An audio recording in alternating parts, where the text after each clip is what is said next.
Welcome to Breaking Through with me, Kristen Rao Finkbeiner, powered by MomsRising. I'm so glad you're here today because we start out talking about the importance of protecting our democracy from voter suppression. And yes, there's some proposals to suppress our votes. We're going to hear about it. After that, we hear about the power of your story.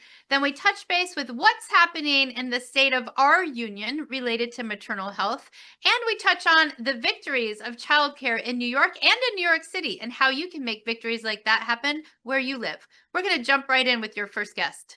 Speaking of power, we have a super powered guest joining us right now, Rebekah Caruthers of the Fair Elections Center. Hello, thank you for being there at the Fair Elections Center. We need you, and thank you for joining us today. Welcome. Thank you so much for having me. We had a State of the Union recently by Donald Trump, and I have never seen so much disinformation in my entire life in one place coming out of one person's mouth. I almost fainted. My hair literally did light on fire. I was like, what is happening? There was a lot of disinformation about a lot. One of the areas that was really striking was a disinformation about elections. And so I don't even know where to start. I would like to share in a therapy session about democracy my concerns. A, there is no data showing that there is rampant voter fraud happening. No research studies have found this. That's not happening. Two, I happen to live in Washington State. We vote by mail.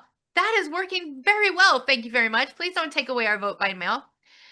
Three, we already do have to have ID to register to vote. So these are some of my therapy concerns about democracy. We need to move from the personal as political. What were your biggest concerns watching that?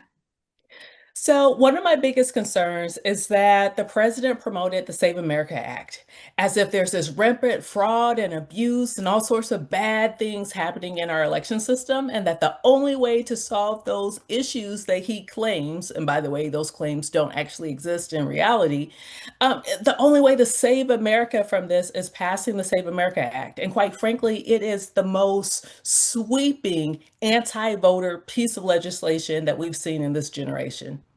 It is horrible. People, the Save America should be called the Unsave America Act. I mean, it is the opposite bill. So in this act, everyone, believe it or not, you have to have, when you register to vote, your birth certificate match your current ID. Does that sound like, oh, no big deal? Well, it's actually a big deal. Hello, my name is Kristen Rao Finkbeiner. My birth certificate does not match my current driver's license.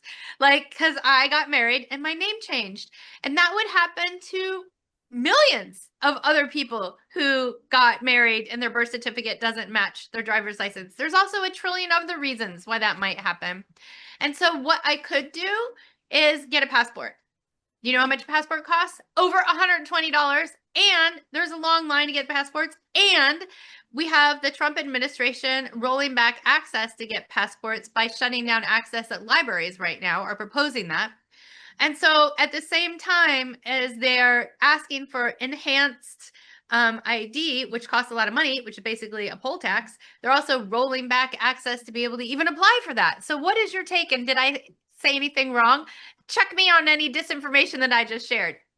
Well, first of all, you're not doing disinformation. If we get something incorrect, it would be misinformation. Because Oh, reminding your audience, disinformation is the intentional spreading of bad information to certain demographics of people to cause certain actions to happen. So I want people to understand disinformation is propaganda. And the whole point of propaganda is to get a group of people to do a certain thing and to use lies and manipulation. So it requires manipulation. Sometimes in the press, we get things wrong, and that's okay because we can correct it. But what we're seeing from this White House is intentional bad information to manipulate, and in my opinion, to manipulate the midterms. So everything that you said was absolutely accurate, but let's talk about it a bit more. Not only does the SAVE Act in its variety of versions require you when you're registering to vote to present, documentary proof of citizenship. So, like you said, passport or birth certificate. But then when you cast your ballot, you also have to present that. So let's make it make sense. If the whole point of this is making sure those who say who they are actually who they are and they're eligible to vote and they're registering the vote and then they're casting their ballot, then okay. Except, guess what? Right now, by the Constitution, it's up to the states to make the determination, and the states do it all the time. They do it every single day. They make sure that when people register to vote, that they verify that in fact that is the person who is registering to vote. And then when you go to vote, it's the state requirement that determines what you need in order to, walk into your polling location or request to receive your ballot by mail, or a state like Washington State where everyone does mail-in ballots, the state verifies before they send it out to you. So if if this administration was saying, "Oh, we want to make sure those things are happening," guess what? They are happening. So that lets us know it's not about verifying who people are, but it's further restricting and eroding voting rights in this country. The other thing that I want to point out, as you so eloquently mentioned about birth certificates, in addition to people whose birth certificates don't match their current legal name, according to the Brennan Center, at least 21 million people in this country don't have readily access to their birth certificate. Yep. So think about people in North Carolina with the devastation of the hurricane the other year, and many of them have lost some of their vital statistic documents, like a birth certificate, like a social security card. Wonder if they haven't received their new copy yet. Or, I think about students. We do a lot of campus work. Think about students who are now in their dorm, on their campus. By law, they get to register to vote on the campus where they're at 9 to 10 months out of the out of the year. When you went to college, did you take your birth certificate with you to your dorm? So it's the potential to disenfranchise millions of people, and it isn't doing the things that it's claiming to do. Another thing, like you mentioned with passports, over 50% of the country do not have passports. Other things with the SAVE Act, it would say, okay, those states like North Carolina, as an example, that allow students to use their campus ID for purposes of voter ID, it will get rid of across the country any students, that's millions of students who have photo ID as their campus ID, even if it's a state issued ID because it's a state institution, they wouldn't be able to use that for purposes of voting. So I need people to start to ask, what is it about students? What is it about women? What is it about these different groups of people that the president wants to make it harder for them to vote? And I think it starts to paint the picture. And quite frankly, it's also the picture from the Heritage Foundation's Project 2025. The reason why I bring up the Heritage Foundation, because like you said, there is no evidence of fraud in voting, no significant evidence. The Heritage Foundation just received a multi-decade study that showed undocumented people aren't registering the vote and then showing up and voting. So if the Heritage Foundation, the authors of Project 2025, if they're saying that this isn't happening, then why is the administration so hell-bent on doing all of these things that will encroach on people's right to vote? I would say the why is they know that without cheating, and by the way, this is cheating, disenfranchising large amounts of voters who are, as you noted, grouped in particular areas, women and young people, is cheating, right? Because they're disenfranchising or trying to without any reasons. That is the reason, you all. They think they can't win the midterms without kicking out a bunch of voters, including a whole bunch of people like me who have changed their names when they got married.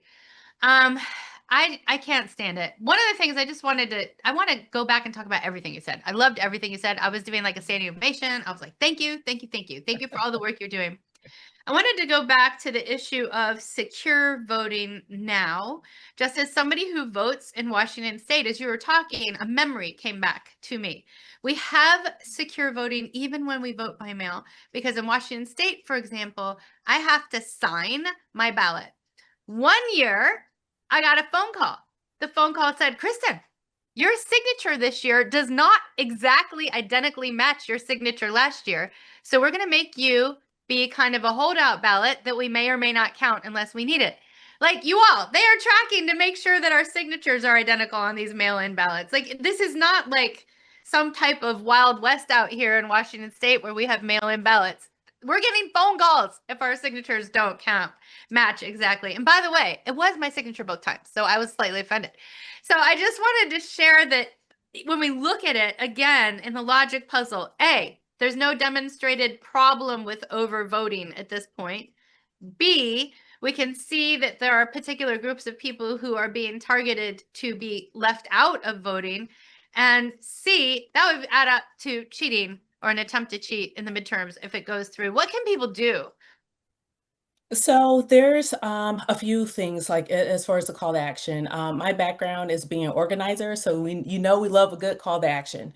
So one of the first things you could do is I need you to reach out to your senator, and I need you to call, to email, to write, and to let them know do not support the SAVE Act, and list the reasons why. It's not good for democracy. It actually it creates more friction in the process of people actually trying to access the ballot box. And it will put so many burdens to local election administrators because it will. So if you're a local election administrator, the law, if the bill, if it passes and becomes law, will say, okay, by the way, you have to verify, you have to do all these things, but it's up to you to determine if you have the right information. But in the instance that you make an error and you don't collect the right information, even if that person was eligible to vote, you could face fines or you could go to jail.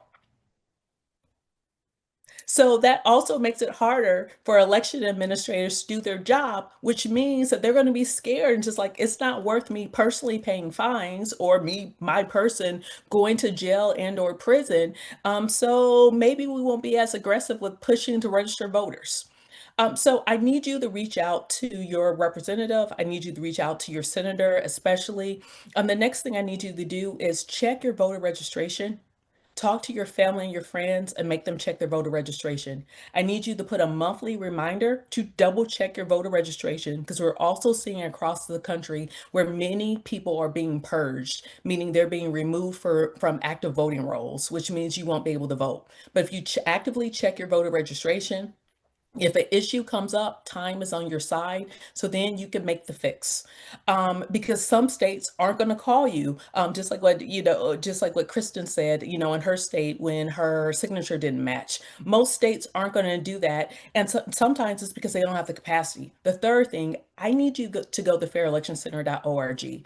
We have state voter guides for all 50 states, plus the District of Columbia, so you can have accurate information. That's one of the things that my legal team works on year round. But I'm going to make another ask, if I will. Democracy is under attack. Fair Election Center is one of the organizations at the front lines for that. If you are so able, no matter how big nor small, if you could donate to fairelectioncenter.org, go to fairelectioncenter.org. There's a big donate button on our homepage. And if you could donate, please donate because we need all of the resources and support because we know there's going to be a lot of litigation. There's going to be a lot of disinformation. There's going to be a lot of voters who are kicked off of voter rolls. And there's a lot of campuses that are looking to us to provide answers and explanations and give them the support they need so they can make sure they have the infrastructure for students to be able to turn out to vote. Yes, everything that she said. Do it all. I mean, really, I'm going to say the website address again. It's fairelectionscenter.org. So you need that S on elections. Fairelectionscenter.org. Go there, donate, sign up, support. Don't give up on democracy, you all. We need all kinds of organizations. We need all kinds of activism. We need everybody doing everything they can right now. There has never been a time in our history when democracy has been under threat, the Constitution violated, the Bill of Rights just trampled on in the same way as is happening right now. It is shocking. To me, it's shocking how fast it's happening. And so we need everybody to do that. fairelectionscenter.org. And also, as you just heard, please call your U.S. House member and your 2 senators and say, vote no on the SAVE Act, which saves no one, except maybe Donald Trump. And that's not something we want to do. So thank you for being on. Thank you for all you do. Thank you so much. Thank you. with our next guest talking about the power of your story. Yes, you. We're joined by a spectacular Wonderama's guest, Jenny Byer, who leads, you guessed it, the Narrative Power Team at MomsRising. Welcome, Jenny. Woo! Thank you, Kristen. Another incredible introduction, as always. I love that you are on today because of many reasons, including you lead the MomsRising Narrative Power Team, which reaches millions and millions and millions and millions and millions and millions and millions of people each week. And so much of our collective narrative lately has been dominated by the women winning in the Winter Olympics. And Woo-hoo! it has been such a joyful moment in moments that are not so joyful. And so I want to talk about narrative power. I want to talk about Olympics. I want to talk about women winning. I want to talk about all the things with you. And first, I bet our listeners have a question. What do you mean by narrative power? What is narrative power? Why does it matter? Let's talk narrative power. Absolutely. I totally agree that this could not have come at a better time when we needed positive narratives. We needed hope. So basically, narrative power is taking a look at like, what are our beliefs? What are the social stigma? And especially here at MomsRising, we look at what is it that's holding women back? What's keeping them from realizing their full economic security, for having their families thrive and so forth. And so, we have these old beliefs that we need to disrupt, like that women are not, as competent in the workplace or shouldn't earn as much money or whatever it may be. And so we challenge those things through policy that we put forward, but then we also challenge it when we have these stories and things that are dominating popular culture. And I mean, I can't think of a more powerful image, than like a mom winning the gold medal and then hugging her nanny and hugging her baby and all of these beautiful stories that came out of the Winter Olympics, right? Where we're just seeing women being resilient and thriving, and it's just so inspiring. And joyful. I love the joyful part too. So in the United States of America right now, things are not going very well for women. When we look at women right now, being a mom is a greater predictor of wage and hiring discrimination than gender. And 86% of women become moms at some point in their life. And women of color are experiencing compounded wage discrimination due to structural racism. So when we're talking about big problems, we have some big problems. And we also know that when women and moms do better, people of all genders do better. So we have some big wins that we can create together. So I love that you're talking about narrative power as that mechanism to disrupt what's going wrong to help make it go right. And when I think about it, I think about a wheel of change. Don't judge. And in that wheel of change, we need narrative power. We need legislative policy. We need grassroots and movement power. And then we need voting power. And that's how we get to moving forward to real change that we experience in our daily lives, like having more affordable childcare and healthcare and having more fair pay. And all of those policies are actually moved forward through narrative power. And I just love that there's a wheel of change. And what is your thought on the wheel of change and narrative power's important place on it?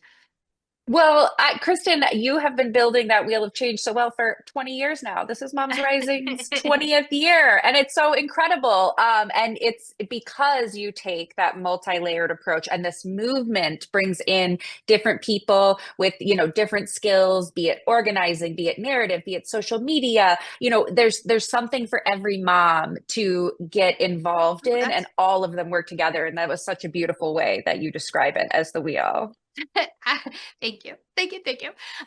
Let's talk about some of those triumphs and wins that MomsRising has been lifting up in our narrative power that came out of women in the Olympics and why it's so important. We talked about like breaking those barriers, breaking those stereotypes, breaking disinformation and misinformation about women and moms being so critical to building that better tomorrow.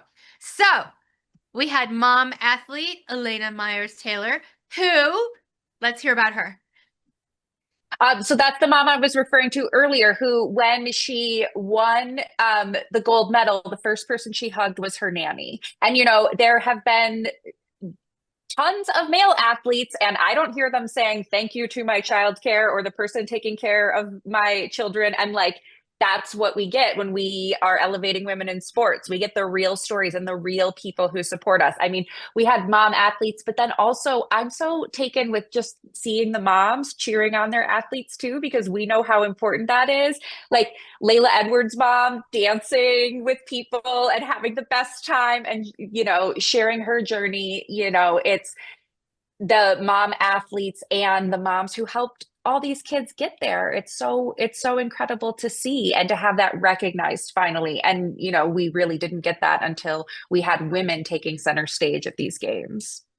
And the athletic endeavors that women are doing included in the Olympic Games. Thank you. One of the things that we also saw was special demonstration of people like Alyssa Liu, who won the Olympic gold medal in U.S. women's figure skating. Hello, really Woohoo! embracing her joy and her art and who she is without compromise as she won that. And I saw so many social media content pieces about, wow, what a refreshing barrier breaking moment to see a woman just break through and be herself. And can you talk about how that was important and why you think that just went like wildfire on social media? Yeah, absolutely. I mean, so we talk about, you know, being resilient and being strong and like the strength and resilience that it takes to say, I'm going to step away from my sport and I'm going to focus on being happy and I'm going to focus on being a teenager and then coming back to the sport when it was the right time for her. And you could just, you know, she's so fully embodied, having such a great time. She's wearing exactly what she wants to wear. Her hair is the way she wants it, just like you were talking about. And, you know, I think also seeing people come together on social media around that too is such a joyful moment. You know, there's tons of bad news out there to be sharing, but for people to say, here is a woman fully embodied in her joy, in her sport, doing her thing, to, you know, this is really wonderful for all of us to get excited about together and to share in that joy. We need that right now. I agree. And for people who did not watch her programs in the Olympic, I really think you should go watch it because even if you hate figure skating, there is no way you're going to come away from that without a whole bunch of added joy. So watch Alyssa Liu's programs. I tell you, you will be happier for it. We also saw an embracing of the need to publicly address mental health, publicly acknowledge that yes, women have periods and can still be athletes, publicly acknowledge a whole bunch of things that sometimes get stuck under, you know, somebody's rug. And how is social media changing the aperture of how we think about women and bodily autonomy and freedom?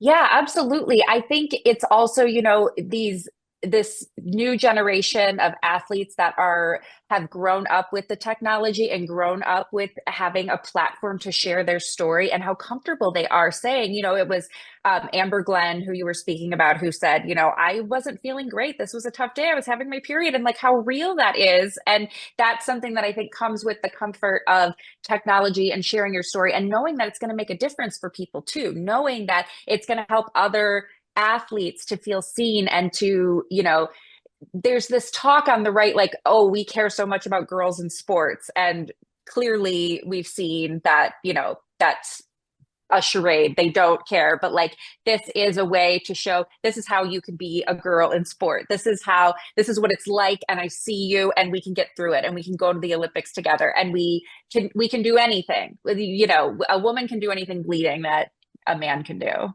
I mean, hello, thank you for saying that. 100%.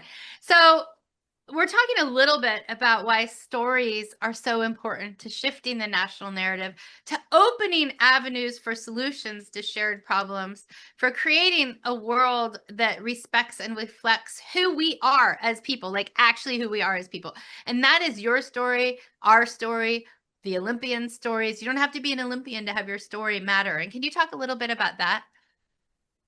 Yeah, absolutely. I mean, and that's one of the things that we get the most requests for at Moms Rising, especially from lawmakers. They're like, we need to hear from moms, and we need the real stories, the real people, and that's what changes hearts and minds. And before I was with Moms Rising, I worked on Capitol Hill and got to have the experience of having Moms Rising bring in a speaker for us for a teletown hall. And she came so prepared, and she knew the policy, but she also could tie the policy to her life experience and just how impactful that was. And I am so in awe of our storytelling team. Like you talked about, different people having different roles in the wheel, and the way that our team brings these women in and helps them just feel confident, like your story is really important and it's going to make a difference. And preparing them to speak to the media or speak to Congress and do all of these things.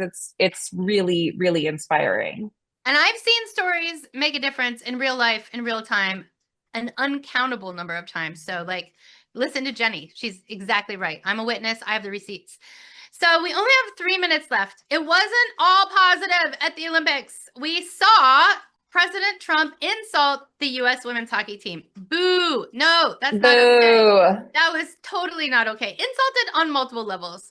They weren't invited immediately. They were, I mean, I could go on a list of all the ways that they were insulted. We won't do that. But we will close with an important question.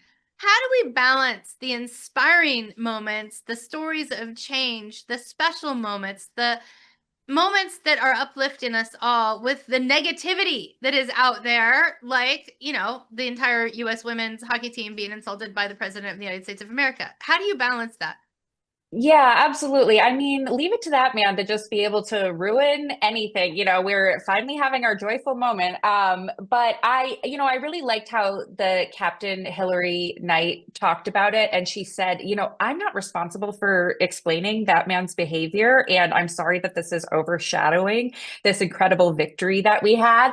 And I think that's absolutely right. Keep talking about the victory. But I don't think we should shy away from the hard conversations we need to have too. I saw so many women, again, on social media sharing. It feels really icky to see how men behave behind closed doors. The entire time that we've had to deal with this president, we've had to deal with locker room talk. This was exactly that, locker room talk. This is how they talk when they think no one's listening. And, I saw some commentary that was like, oh, people are overblowing this and making it too much. And it's like, no, the fact that nobody stood up and said, hey, the women's team did incredible. Let's not overshadow that. And these are our friends and we're really close to them. I've seen both teams say how special their bond is. I completely believe them. But it's just another moment to, whether or not you're a professional athlete, to say, hey, when you're hearing something that's upsetting, we want you to speak up for us. We want to know that you have our backs in those moments. And that's how we break down misogyny and change the narrative, what we've been talking about. So there were some important conversations to be had there. And, I also have seen people talk about how sports can be a break from politics. And unfortunately, he made this political. And for better or for worse, politics are just a part of so many of these things now, especially with women in sports. But finding a way to find the joy and still be able to embrace and have the tough conversations that it can inspire too. We need to do a both and. So important. And we only have about a minute left. What's keeping you hopeful and going? I'm really excited about the Moms Real State of the Union and, getting to hear from, like we were talking about, our storytellers and our parents and Rep. Pramila Jayapal and, just hearing about what's really going on. And I am so inspired by the work that everyone at Moms Rising and, our over 1.2 million members are doing to keep pushing these policies forward and to, keep telling the truth amidst so many lies and delusions and craziness that's coming out from the top. I'm hopeful because I know about what's happening at the grassroots with our moms. And it is powerful, people. And if you want to watch the real Mom State of the Union, you can just go to the Moms Rising YouTube page and check it out. So thank you so much, Jenny, for all you do. Thank you for shifting the narrative for the better, for making our nation better, for making everything better, basically. Thank you, thank you, thank you for being on. Thanks for all you do. Hey, thank you, Kristen. Great outro, as is the intro. Thank you. Next up, we're talking about the real state of our union relating to maternal health. Welcome back to Breaking Through with me, Kristen Ralph Finkbeiner, powered by Moms Rising. I'm so excited. We have one of my very, very, very, very, very favorite guests on, favorite leader on, Tina Sherman of Moms Rising. Welcome. Woo, yay. Thank you, Kristen. Happy to be here. I'm excited that you're here because we have good news, bad news, right? And I love a moment of good news, bad news. So first, the bad news. Recently, there was the State of the Union by one Donald Trump, also known as the malignant Cheeto in some circles. I'm not saying who where. And there were so many lies, so many lies. One of the things he said was that the State of the Union is fine. It is not fine. We are not fine. Hello, we are having issues, people. Maternal health is in crisis. So in the good news, bad news, we have the bad news about the state of maternal health with Tina. And then we have some good news, believe it or not, about the wins that are happening despite the barriers that Donald Trump and Republican leaders are putting up for maternal health. So I don't know where to start. Do you want to start with the good or the bad news, Tina? Well, I think can we continue with the bad news? Let's set the ground with continuing with the bad news. Okay, I'm ready. First of all, yes, he starts out with the state of our union is great, and that obviously is not the case in so many areas. But when it comes to maternal health, we actually are in the middle of a maternal health crisis. And the fact that our president is not recognizing this is a huge problem. The United States is one of the most dangerous places in the world to give birth, where women are losing their lives. And the number of preventable deaths are near 90%, according to the CDC. And Black women are 3 to 4 times more likely to lose their lives during childbirth or shortly after childbirth. And so we are by no means in a great state when it comes to maternal health in this country. And to make matters even worse, so I did say we'd start with like the really bad. To make matters even worse, the administration last year, when they put their budget forth, we're going to cut all of the amazing programs that are trying to tackle this issue because we recognize that the maternal health crisis is really takes a cross section of engagement and of support to tackle. But the administration was cutting all of the programs, from the Perinatal Quality Collaborative to the to the National Maternal Mental Health Hotline, to the Healthy Start program, to the Maternal Mortality Review Committees, which I don't know if your listeners are aware of all of these, very, very wonky, very in the weeds, but these are all programs run by the federal government that really help to collect the data, tell us where the issues are, and help and then subsequently programs to help tackle these issues. And so the mere fact that the administration was literally, when I say cut, let me be more clear, he zeroed them out. We're going to not fund them at all. We know that there have been tremendous cuts in the federal government. And I think he bragged about that. People losing their jobs. I think I heard that he bragged about that because, let me be clear, I didn't watch the State of the Union. He did brag about people losing their jobs and cutting the federal workforce. But we know that many of these programs are really at the core and at the center of tackling the maternal health crisis. So that's the bad news. Can I start with the good news, Kristen? Well, let's talk about the bad news a little bit more. Okay. Because I gotta talk about the bad news. We gotta talk about this. I just want to restate a little bit what you said. That is, Donald Trump zeroed out maternal health funding in many programs as he erroneously bragged that he is making America better and more healthy. And let's talk about this too, the more healthy part. I almost fainted. Yes, I watched it. I maybe wish I didn't watch it, but I almost fainted because he said that he has expanded healthcare access. And of course, maternal health is also about healthcare access when in fact, and I feel like I must say in fact, because these are actual facts. It's not an opinion of mine. And the big bad bill, which he calls the big beautiful bill, there was over $100 million cut out of healthcare. And in fact, the extension of the Affordable Care Act tax breaks, he allowed to fail to continue. That means a 70 to 90% increase in healthcare costs to people. 70 to 90% increase in healthcare costs, you all. So we are seeing across the board a president who is lying before our eyes on such major things. I mean, these are not like, oh, I slipped and kind of told a half truth, or, oh, I slipped and like maybe it was partly right. No, these are like actually the opposite of what's happening. And I have worked in politics since what feels like, maybe the early 1100s. And I've never seen anything like this of a Democrat or Republican or anybody of any party where there's just like the flat out line, where there's the evisceration of policies in real life and then talking about as if he'd done the opposite. Have you ever seen anything like this? Nothing. And we will hopefully never see anything like this again. But that's a conversation for later. Yes. Yeah, I mean, and it's frustrating to me to watch and to listen and to read the quotes because, you and I and the over 1 million members of Moms Rising are working on these policies every single day. And we know the truth that he's rolling back access to healthcare, rolling back access to maternal health. And importantly, let's put another pet peeve on the table.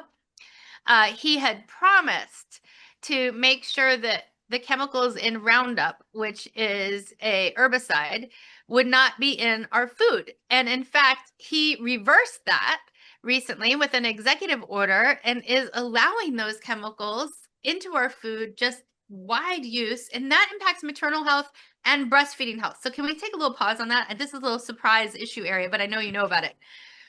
Yes, no, terrifying, because our environment absolutely affects our environment and the foods that where things are grown and how they are grown, how we ingest them are absolutely affect our overall health.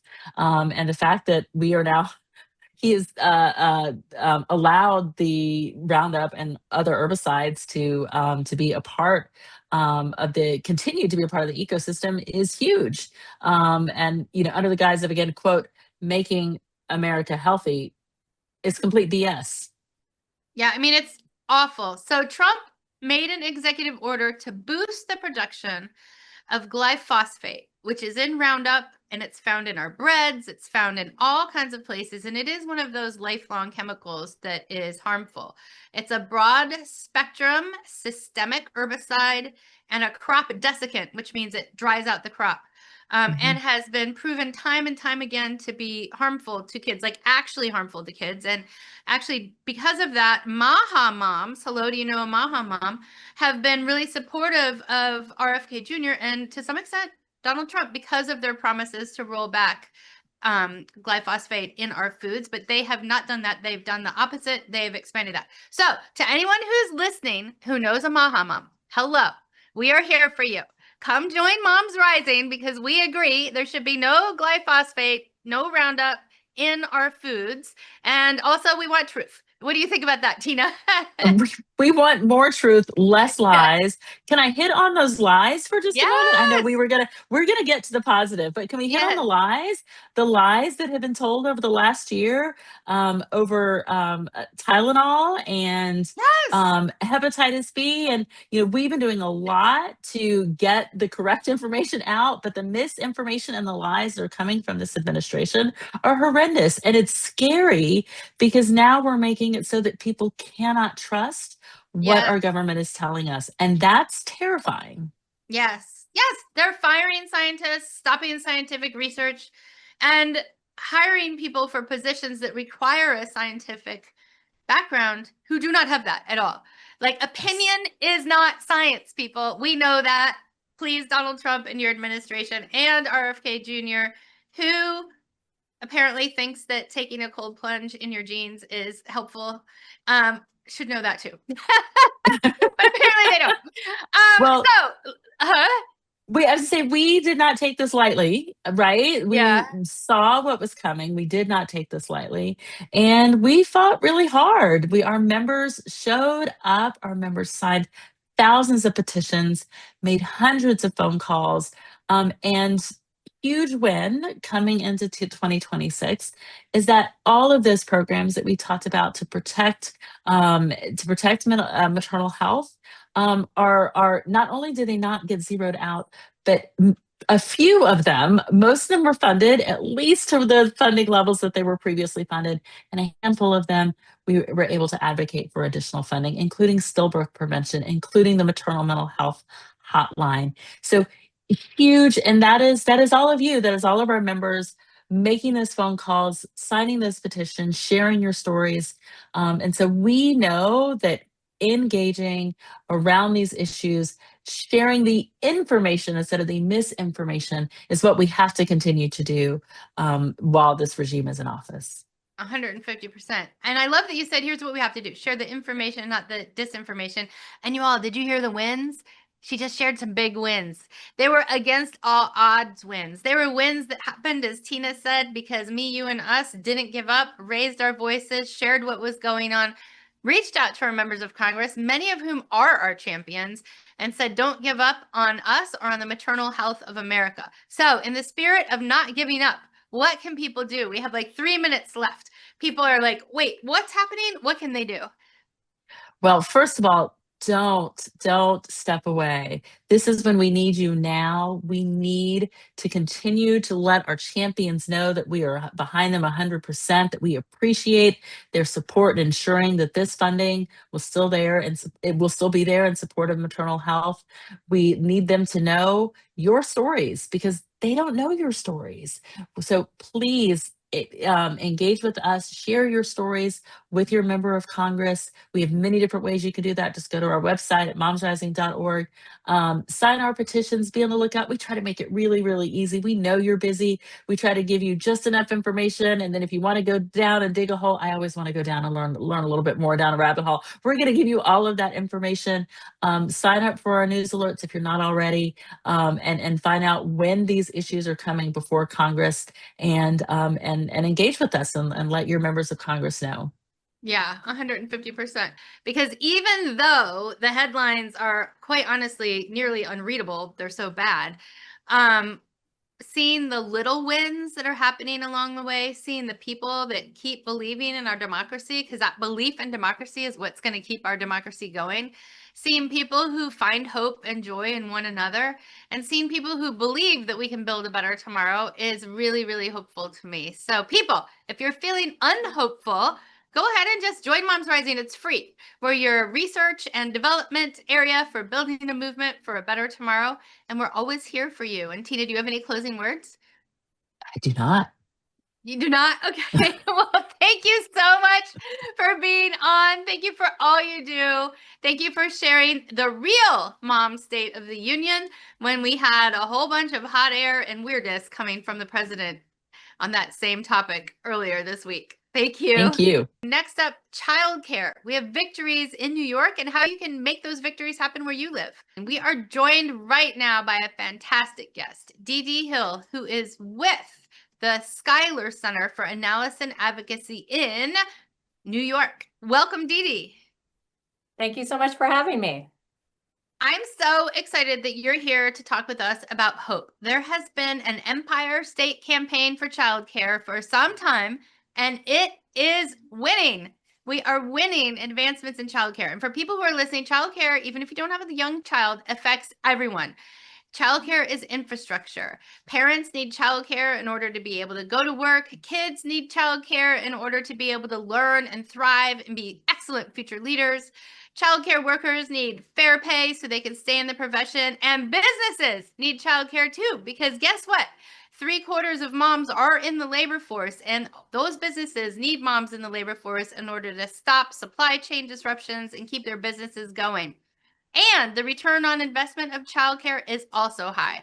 For every $1 that taxpayers put into childcare, people get back a minimum of $7 later due to fewer grade repetitions, less reliance on other long-term supports, and all kinds of benefits from access to early education that benefit everybody, whether you have a child or not. So, with that wonderful introduction, if I do say so myself, New York recently announced historic investments in childcare. Yay! And we know it's taken lots of organizing to get there. So we're wondering, for people who aren't in New York, can you tell us a little bit about how you did it? How did the Empire State Campaign for Childcare work with parents, with caregivers, with childcare providers, and lawmakers to get childcare as the priority that it is? I'm so glad you asked. It has been a long journey, and it is exciting to be talking about our journey at this moment of real promise.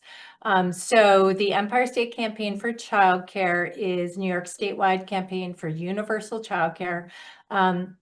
We became a campaign in 2017, and we actually emerged at a moment of real challenge. We were at that moment right around this time of year facing cuts to childcare assistance, which is the principal means of supporting low-income families to afford childcare. And that was at a moment when the program was starved, when we were running wait lists. It was funded at about a quarter of what it is funded today. And so sort of facing those cuts, we realized that our advocacy wasn't working. Something was wrong.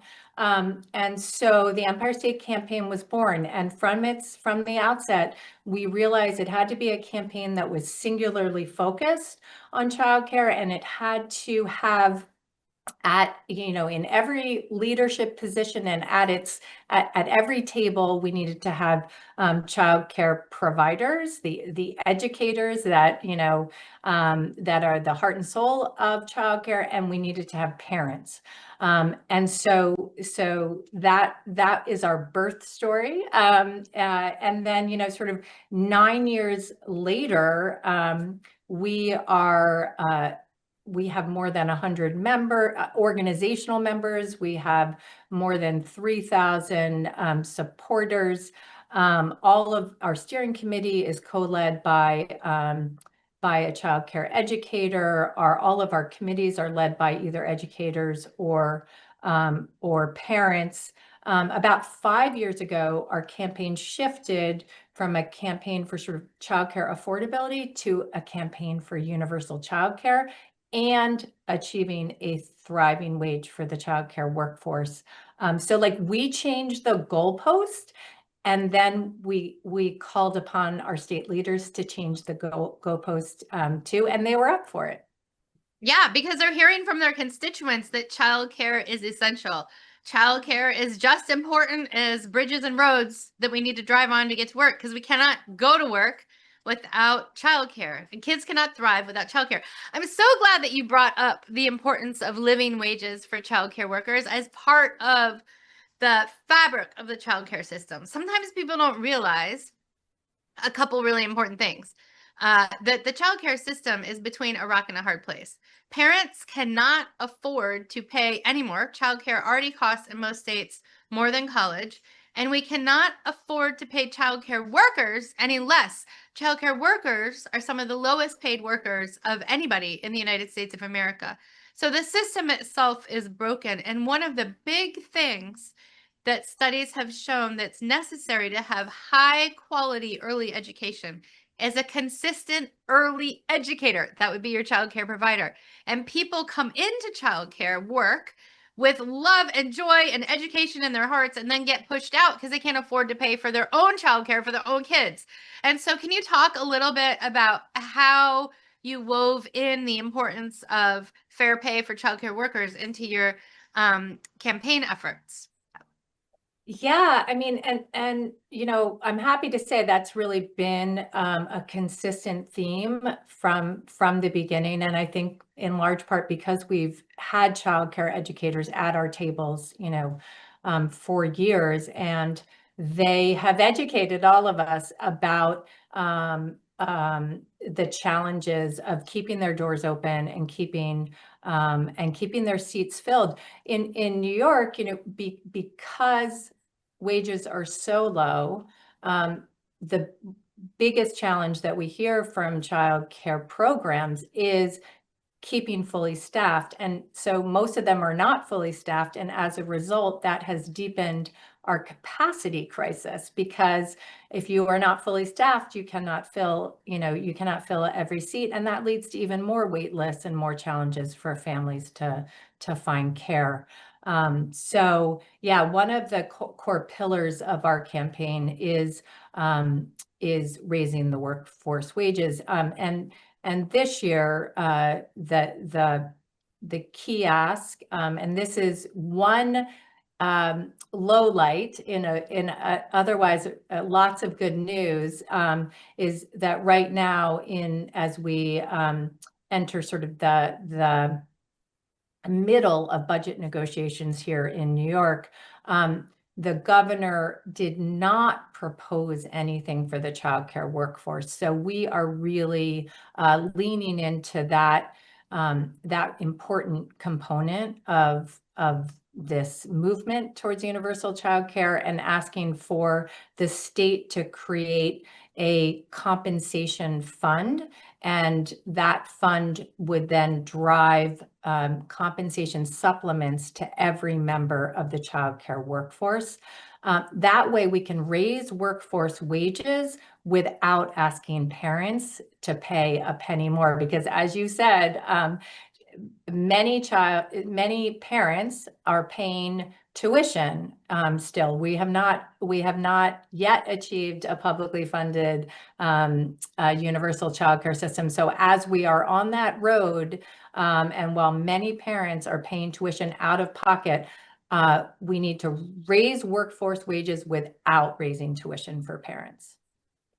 I'm so glad you brought up that budget negotiations are happening, because I was going to ask you about that. We have about 5 minutes left. I have 500 questions for you. But budget negotiations, they're happening in New York State. What can people do to help support childcare in those budget negotiations? Yeah, so we are in the thick of it. Just for like a little context, I mean, budget negotiations, they kicked off at the beginning of January, and they kicked off in really fine fashion.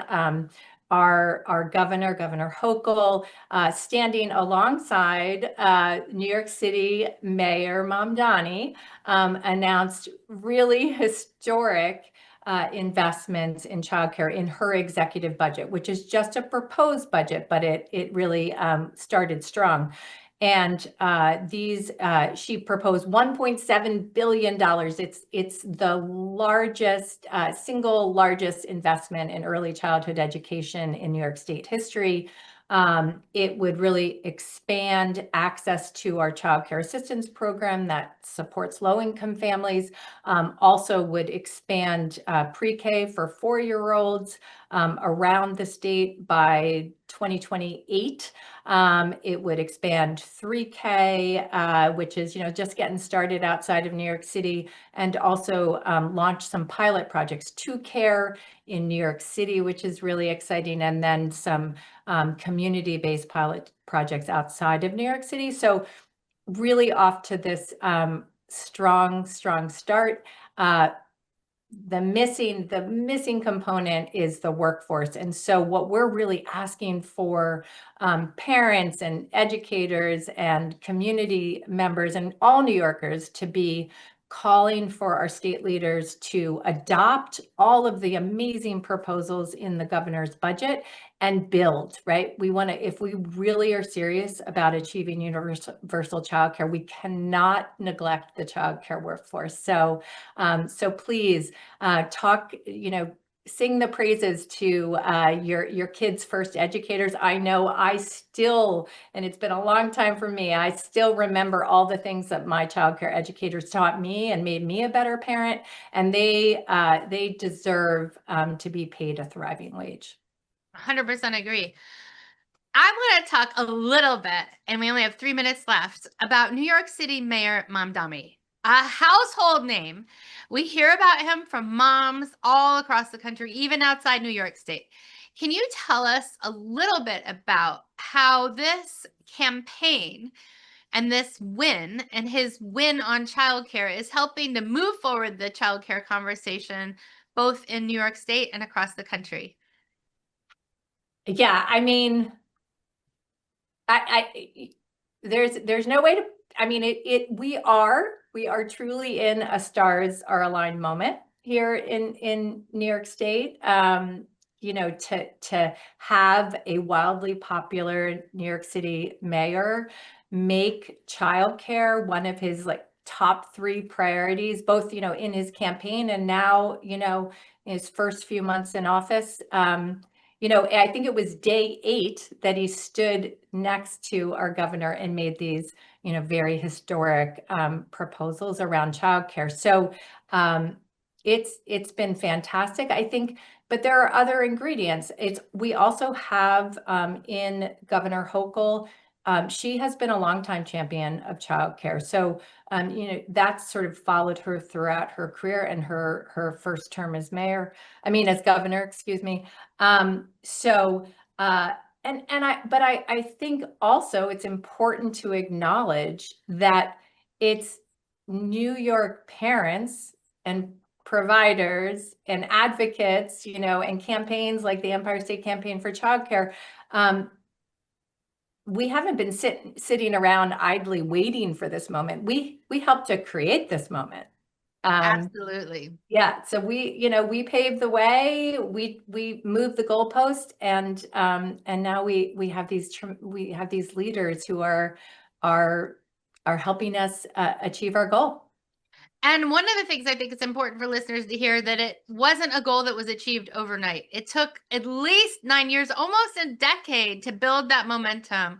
And that's important to note because we are in a time, people, of persistence. We are not going to likely at the federal level get the solutions we need overnight. We've seen Donald Trump and Republicans in Congress stand up barriers against expanding access to childcare, and in fact try to get rid of Head Start, which is a proven spectacular program for our economy, for our businesses, and oh yes, for families too.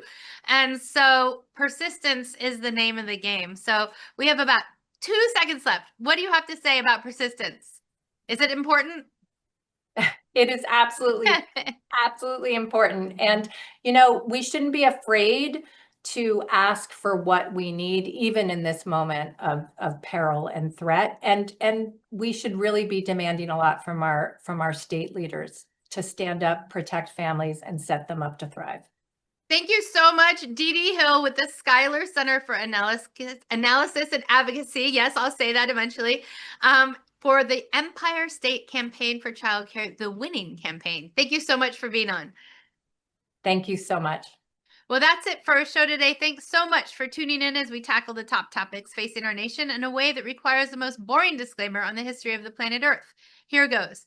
Views expressed on this show are those of the individual speakers and should not be attributed to Moms Rising, to this station, or to any news or social media service that may disseminate a recording of this show to the public or to any segment of the public.